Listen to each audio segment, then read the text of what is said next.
Assalamualaikum warahmatullahi wabarakatuh. Sekarang ni saya Radin dan juga Daniel, kita dalam virtual interview bersama dengan YB Khairi Jamaluddin ataupun YB KJ, Menteri Sains, Teknologi dan juga Inovasi, merangkap Menteri Penyelaras Program Imunisasi COVID-19 Kebangsaan. Assalamualaikum YB. Waalaikumsalam. Khabar Radin dan Daniel? Alhamdulillah sihat YB. Makin sihat lah YB. Ya. YB pun dah sadar Saya macam jealous pula tengok. Ini bukan sadar ni, ini tambah ni. Tambah berat. Yalah tu. YB bercerita pasal PKP ni, so far macam mana? Apa yang YB lakukan? Of course akan pergi ke office ke ada daily routine yang lain yang mungkin orang ramai tak tahu ni YB? Dalam tempoh PKP ni saya agak sibuk sebab setiap hari ada mesyuarat berkaitan dengan tugas-tugasan, terutamanya isu vaksin dan sebagainya. Jadi tempoh PKP ni tak banyak masa lah untuk saya kayuh basikal dan cari lubang untuk jatuh. Baik, bercakap pasal vaksin ni, mungkin rakyat Malaysia nak faham YB. Kalau sesiapa saja yang nak menerima vaksin ni, adakah kena register ataupun dia automatically akan dapat? Dia kena daftar ya, sebab program imunisasi kebangsaan kita bukannya program yang wajib ya, adalah program sukarela. Kita nak bina keyakinan. Kalau kita wajibkan nanti akan ada yang mungkin menolak, kata kenapa saya diwajibkan. Kita nak bina keyakinan. Tidak ada negara dalam dunia yang mewajibkan. Dia membina keyakinan untuk seramai mungkin secara sukarela tampil untuk menerima vaksin ya. Walaupun kita ada maklumat peribadi dalam sebagai contoh Jabatan Pendaftaran Negara, tetapi kita tidak ada nombor telefon, kita tidak ada email, kita hanya ada alamat dan ramai tidak tinggal di alamat IC mereka. Sebab itu kita perlu pendaftaran. Kita perlu rakyat Malaysia seramai mungkin untuk berdaftar. Ada 5 kaedah yang nanti saya akan umumkan untuk mendapat tarikh temu janji, appointment untuk mendapatkan vaksin.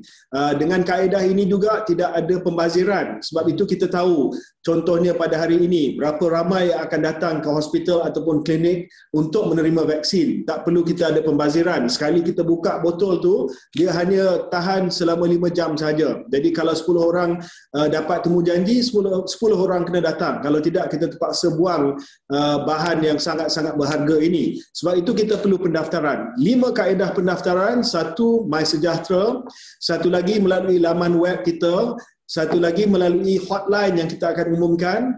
Kalau tidak ada telefon pintar, kalau tidak ada telefon pun boleh buat secara face to face di klinik kesihatan, di hospital, di mana-mana fasiliti kesihatan di negara kita, kita boleh juga buat appointment ataupun daftar di situ. Dan untuk kawasan-kawasan pedalaman, kampung, makcik, pakcik yang agak ujur, yang tua, kita akan pergi rumah ke rumah, outreach, untuk kita daftarkan mereka supaya mereka juga dapat vaksin COVID-19 ini. Oh, faham. Saya terpegun dengan speech. Saya boleh tengok macam tengok Rajanikan. Ya. Okey YB, tentang vaksin COVID-19 ni di Malaysia, adakah ia percuma ataupun ada had umur untuk vaksin ni?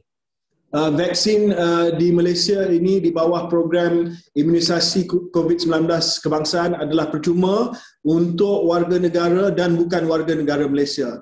Maksudnya semua rakyat Malaysia terima secara percuma, semua penduduk Malaysia iaitu pekerja asing, pelajar asing ataupun isteri suami warga negara asing, semua akan terima percuma kerana lindung diri, lindung semua. Semua tidak selamat sehingga kita tidak selamat sehingga semua selamat ya, semua mesti diberikan vaksin seramai mungkin untuk kita selamat. Baik. Okey, baik. Jadi kepada kalau sesiapa individu-individu yang telah pun mendapat vaksin YB, okey, nanti one day kalau dia katakan border dah buka YB, so boleh ke easily nak pergi Old Trafford ke macam mana YB? Macam saya dah ambil betul saya nak fly pergi London ke boleh ke YB? Ya, kalau pergi Old Trafford tak apa, tapi kalau pergi Anfield tak boleh. Gurau. Nanti saya kena kecam pula viral. KJ kecam Liverpool. Liverpool. Betul, tapi sekali-sekala hari tu kita dah kena teruk YB. Yalah, okey. Itu gurau saja. Tetapi sekarang ini kita sedang bincang dengan negara-negara luar yang mana apabila kita dah dapat persetujuan daripada negara-negara luar, mungkin kita akan ada sijil vaksin, ya, sijil vaksin yang kita boleh tunjuk kepada negara luar, dan apabila kita dapat tunjuk yang kita dah terima vaksin, kita pun boleh pergi ke negara tersebut tanpa sekatan, ya. Dan kita pun tengah bincang di KKM, Dr. Adham tengah bincang mungkin kalau ada warga negara asing yang sudah dapat vaksin, yang boleh buktikan bahawa mereka dah dapat vaksin, mereka pun boleh datang ke negara kita mungkin tanpa dikuarantinkan. Itu dalam perancangan kita. Oh, dia macam pasport lah, kalau pergi sana ada vaksin baru boleh masuk. Ada sertifikat tu dulu lah. Kalau macam saya nak ambil vaksin COVID-19, kalau macam saya ada alahan ataupun sebarang penyakit ke, okey ke kalau saya nak ambil vaksin tu? Baby. Ya, bagi orang yang ada alahan, bagi ibu yang mengandung, bagi orang yang masih lagi menerima rawatan, contohnya untuk kanser ataupun ada sedikit masalah dengan sistem imun mereka, kita sarankan agar mereka berhubung dengan pakar ataupun doktor peribadi untuk dapat maklumat seterusnya, sama ada mereka boleh terima vaksin ke tidak. Kalau tak ada apa-apa alahan yang serius, kalau tidak mengandung, kalau tidak dapat rawatan untuk sistem imun yang rendah, saya menggalakkan dan saya merayu untuk mendapatkan vaksin ini. Okey, ini soalan yang ramai tanyalah. Member saya pun tanya YB. Pasal yalah, kalau kita nak ambil vaksin COVID-19 ni selalunya melalui jarum suntikan kan. Ya. So bagi yang takut jarum ni, YB macam saya kan. Saya memang tak pernah kena suntik jarum YB. Tak pernah Tak pernah. Betul tak pernah? Sumpah tak pernah. Ada cara lain tak YB untuk suntik tu? Kalau macam kita buat swab test RTK ke PCR ada melalui. Macam mana you tak pernah macam mana you tak pernah suntik sebelum ni? BCG, vaksin demam campak semua masa kecil tak pernah ke? Saya time kecil tak ingat YB. Tak ingat, bukan tak pernah, tak ingat. Takkan kalau kecil boleh buat, takkan sekarang ni takut pula, ya.